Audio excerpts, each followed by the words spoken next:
Hello students, welcome to my YouTube channel. Chapter 4 quadratic equations जो हमारा अभी चल रहा है उसमें मैं लास्ट एक्सरसाइज के कॉन्सेप्ट पर आ गई हूँ, जिसमें आज मैं आप लोगों को डिस्क्रिमिनेंट सिखाऊंगी और उसके साथ हम देखेंगे किसी भी क्वाड्रेटिक इक्वेशन में कैसे उसके रूट्स का नेचर हम पता करते हैं। चलिए अब हम एग्जाम्पल नंबर 7 से स्टार्ट करेंगे। Find the discriminant of the quadratic equation this and hence find the nature of roots.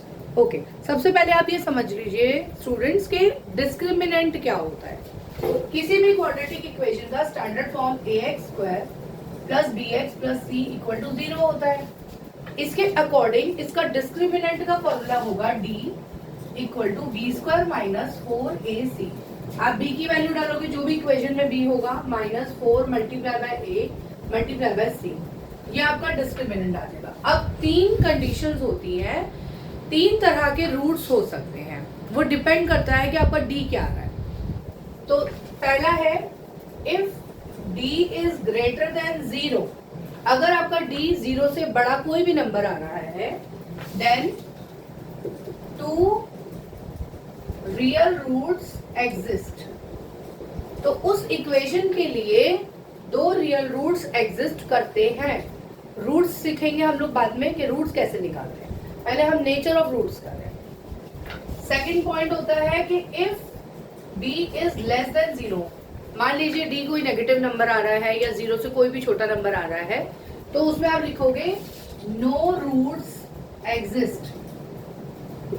Roots exist नहीं करेंगे। अब आप स्ट्रेट में लिख सकते हैं कि d इज लेस देन 0, इसलिए रूट्स नहीं होंगे उस इक्वेशन के। तीसरा इक्वेशन होता है if d is equal to 0। मान लीजिए d 0 ही आ रहा है, तो उस केस में then two equal roots exist करते हैं। ठीक है, अगर d 0 है आपका तो दो इक्वल रूट्स एग्जिस्ट करेंगे और उन रूट्स को निकालना हम सीखेंगे। मैं एक बार फिर से आपको नेचर ऑफ रूट्स बता देती हूँ स्टूडेंट्स। देखिए, आपको स्टैंडर्ड इक्वेशन दी जाती है ax² plus bx plus c equal to 0। आप यहाँ से d निकाल लेंगे, b² माइनस 4ac, ये आपका d डिस्क्रिमिनेंट का फॉर्मूला है। आप d निकाल लेंगे, उसके बाद तीन कंडीशंस एग्जिस्ट करती हैं। पहली, अगर d 0 से बड़ा है तो दो रियल रूट्स एग्जिस्ट करेंगे। ये सिर्फ आपको हम नेचर ऑफ रूट्स समझा रहे हैं कि रूट्स किस तरह के हो सकते हैं। अगर d 0 से छोटा है, लेस देन 0 है, तो नो रूट्स एग्जिस्ट, कोई रूट्स एग्जिस्ट नहीं करेंगे। वहीं अगर d 0 के बराबर आता है, 0 के इक्वल आता है, तो then two equal roots exist करेंगे। इस तरह से हम अपना नेचर ऑफ रूट्स एक बता सकते हैं कि क्या है।